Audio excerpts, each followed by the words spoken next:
Okay, as I promised you, our friend Bolivar has just called in, and we're going to try to give you at least my end of the conversation, and if the sound system is up to it, also allow you to hear his questions. So Bolivar, thanks for traveling virtually all of these thousands of miles, and let me have your first question. Okay, so you you know Brazil, and certainly you know the context of the cities here in Brazil, and since the 70s, the cities are conceived around cars, for cars, and so the streets are not very pedestrian friendly, and I know that a lot of cities, including capitals in developing countries like Bogota, um, are doing something different, but Brazil is still not really in advance on that. Uh, um, the country still thinks in terms of old mobility. So how can we go to another mentality and do this transition from old to new mobility? Okay, that's a great question, and thanks for the background. Basically, what we have here is in something like a sick person, you know, and uh, we can be sure that the wrong place to start is transportation. There are two ends of this issue which are really determinant, and transportation is sort of once you get the two ends kind of right, transportation then will become better. And one end of it is the city, you know, the city, the context, the built environment, the city plan, the regulations that determine densities, the heights of buildings, the light, the air, all of this. It's this broad environment which is the starting point. And so if you take a prefix on what you think is a specific transportation problem, you're probably going to come up with an answer which is not the most powerful one you could get. And at the other end of this spectrum is man, which men, women, and children of various conditions, and among them, the sort of if this were a movie, the star actor would be coming in, and he's big and he's bad, and he is the car owner driver, and the car owner driver has a vision of his own requirements. And I know about this because I've owned a car for many years, and I have a not unaffectionate relationship with my cars in the past. At present, I don't, and I'm probably happier for it. But my cars have helped me on many occasions, and it would be silly of me to forget it, particularly since uh, there are a lot of other people who think like that. So we need to get out the psychiatrist's couch and put both the city and the everyone on it, but particularly the drivers, and figure out what is it that makes them tick. You know, did you see the video about 2 years ago of a driver driving through a group of cyclists on a what was it, a cycling occasion in Porto Alegre? Yes, unfortunately. And you can see this, and what's interesting about it is that the images that were taken before the driver went crazy. And what you could do was you could see the exchanges. You know, the cyclists were not very nice. You know, they express the aggressiveness that they feel because driving in biking in the traffic in Delhi or Porto Alegre or Penang is a highly conflicted event, and you can see the people in the car gradually going crazy. So this is a kind of a microcosm. You know, these are the things that we need to be able to understand, because we know that the future of the city is a lot less cars, but still plenty of cars, and the cars moving in different ways and in different places. And in order to achieve this, we're going to need to listen to the population as a whole, to listen to the drivers, and to listen to the people who think that their businesses depend on drivers, like commerce. They say if we don't have adequate parking, we're going to go out of business. We listen to the developers, in which they explain to us that what they need to do is they need to build the towers, you see, because the land is very expensive. And so the higher the tower is, the more profit that they make. And we need to be able to maturely take all of this into consideration. So this is a process of sociological, anthropological, historical, economic, and almost neurological awareness that we need to engage if we are to find a way out of the problem. Because it is a rare thing that a single project will make a difference. Now, some of the most successful single projects in the world have been the ciclovías. Another one, somebody might say, car-free days. Well, car-free days are a pretty good idea, and but the problem with the car-free day, and I should really know about it, shouldn't I? Since I'm the guy who started that idea in 1994, I think it was. The problem with the car-free day is that it's supposed to have two aspects. One of them is to have a car-free event in which you look at the city with fewer cars and begin to think about how you would like it to be. But the other one is to create a scorecard. And this is what we're going to do in the coming year in order to make our city a more agreeable and a safer place to get around in. And almost no cities have done the report card. So one of the things that I hope is that we'll be able to do this, and it's a tool. But all of this is very general, and so and maybe I've run away from a part of your question, so let me just give the word to you. Okay.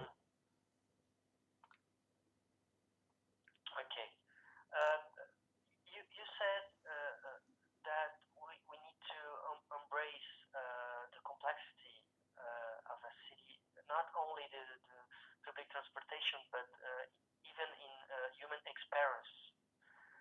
So how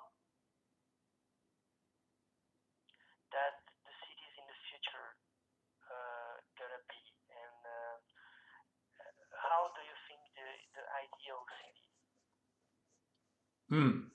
Well, let me see. Gilberto Peñalosa, a city in which it is safe for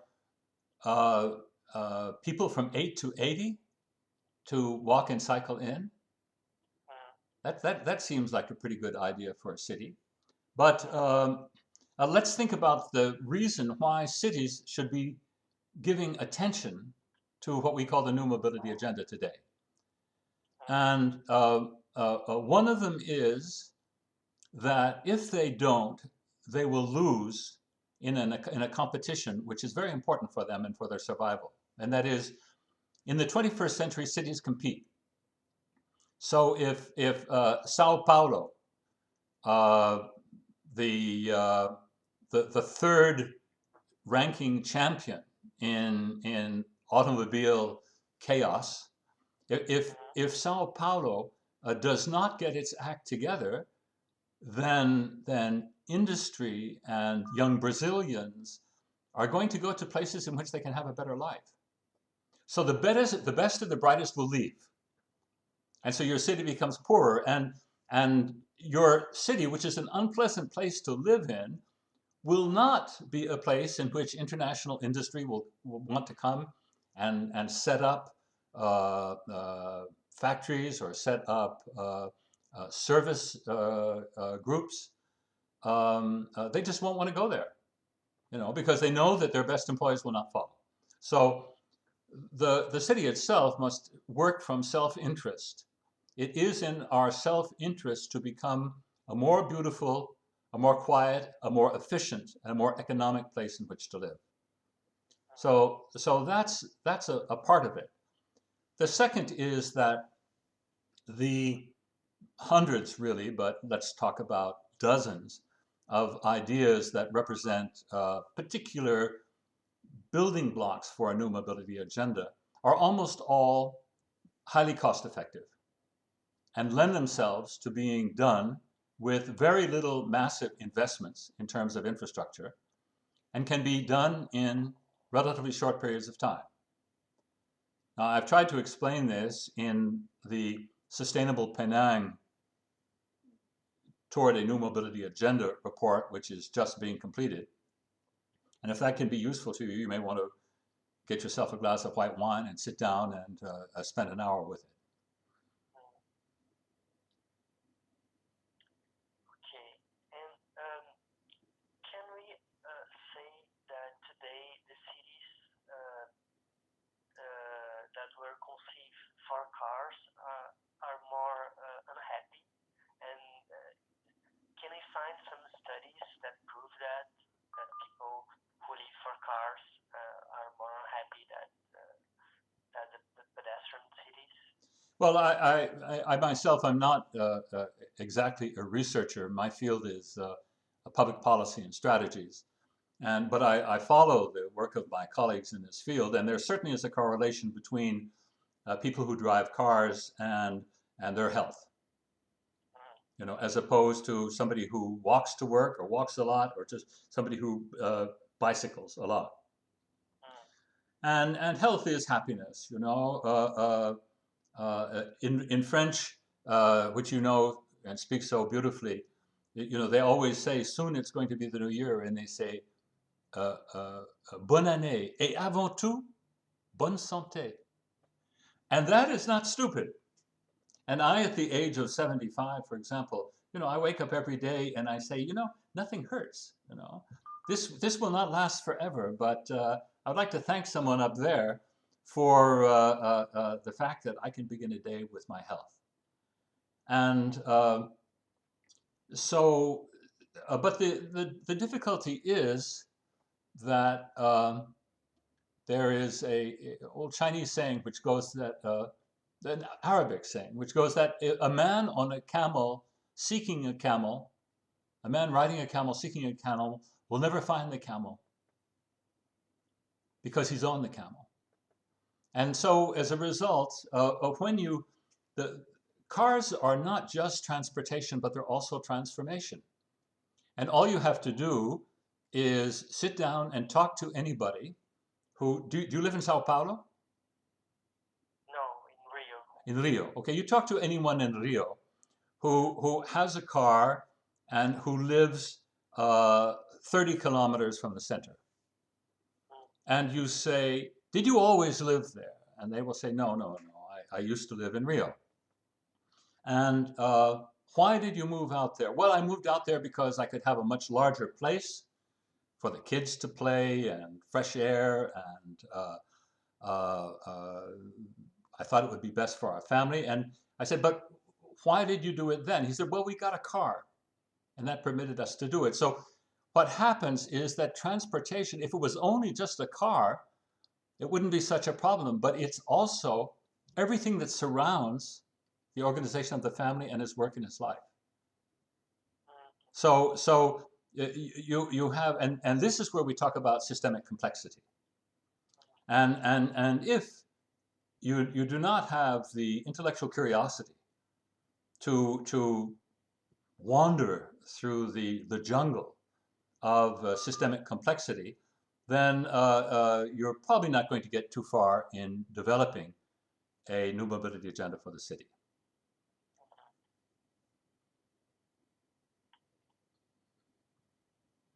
And could you, how design urban plans and architecture can change the velocity that people move? And how the design affects our behavior? Yeah, basically, when we're confronted with a problem, we always tend to think that the problem is somehow uh, the framework of that we need to somehow resolve. But really, there's an ongoing process. And I remember when I first went to Brasilia, and this was in the late 70s, and I visited and I was received by the president and by ministers, etc. It was all very nice, driven around a lot.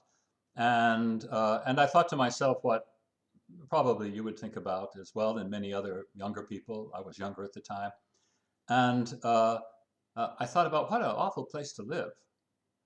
And then I met a guy called Ralph Gackenheimer. And Ralph is a professor of urban and transport planning at MIT. And Ralph and I walked through the favelas. And we thought to ourselves, this is a pretty nice place to live. And because they were self-organized, and I don't know how they look today, but they looked quite hopeful at the time.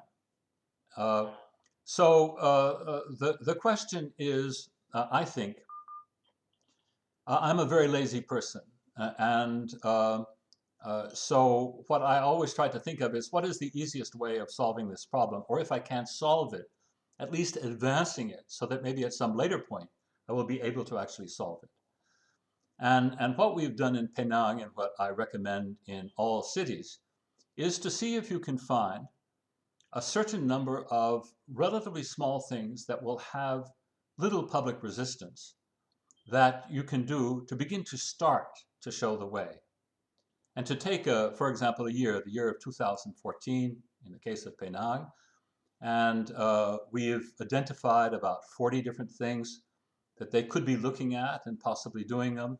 And some of them, so elementary that you wonder that they're not already there. For example, equipping buses with a public announcement system which informs the passengers a minute or so in advance of what the next stop is. And of course, this is absolutely essential for blind or visually impaired people, particularly when they're traveling an unfamiliar route. But it's also essential for mothers with children and people with shopping and distracted professors who are reading a book.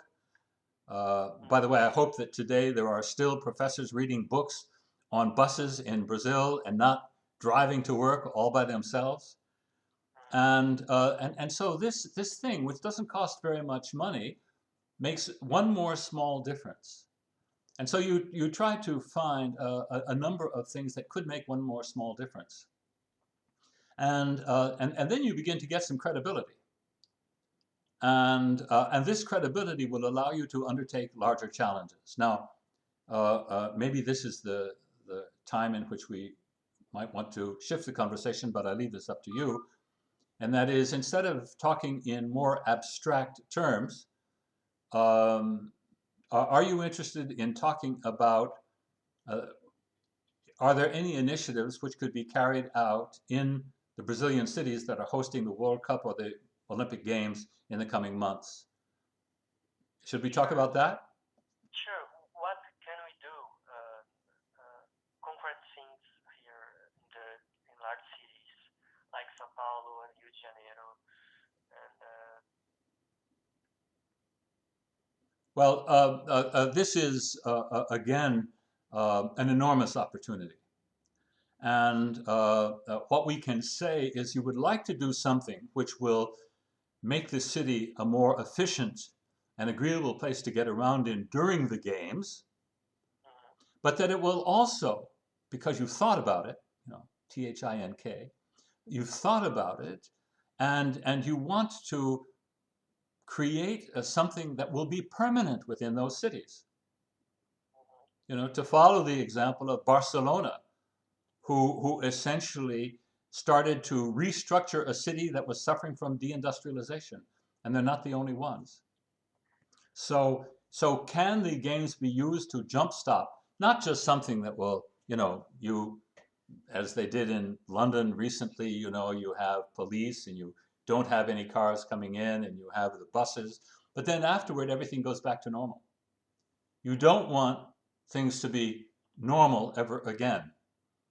you want to see if you can find some ideas that will be useful in the near term and that will also serve to create a new model of urban mobility for the future, or at least steps in the right direction. Now, there's not a great deal of time, and I'm not there, but I would really, I would really like to be there and work with someone smarter than me who is in a position to reject the worst of the ideas and to start to implement the best of the ideas um, starting on Monday morning. And there's, I think, a particularity in Brazilian cities. I believe you must know that. Would you say that again and speak louder for the microphone? Okay. What I'm saying that there is a particularity in Brazilian cities that the downtown area um, are really not a place where people socialize. You know, during the week they work, and it's a place of transition, and we go to work and to do bureaucratic things. And during the weekend, it's empty. Mm-hmm. It's not like cities in Europe, like Lyon, for example, Mm-hmm.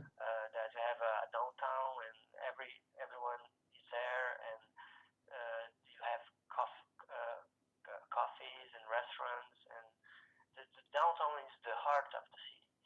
And here, it's the opposite. The downtown during the weekend it's empty, and nobody wants to live there. Mm-hmm. Mm-hmm. So. Well, there are two images that you can kind of draw, which may help us to understand this. The first is that travel patterns in the 21st century are many to many. They're many to many and 24/7. And the travel patterns in the 20th century, in which the transportation system was being designed, really mimic those of the 19th century. And that is, there were basically one-to-one or many-to-one. People were being brought into the central city, by and large.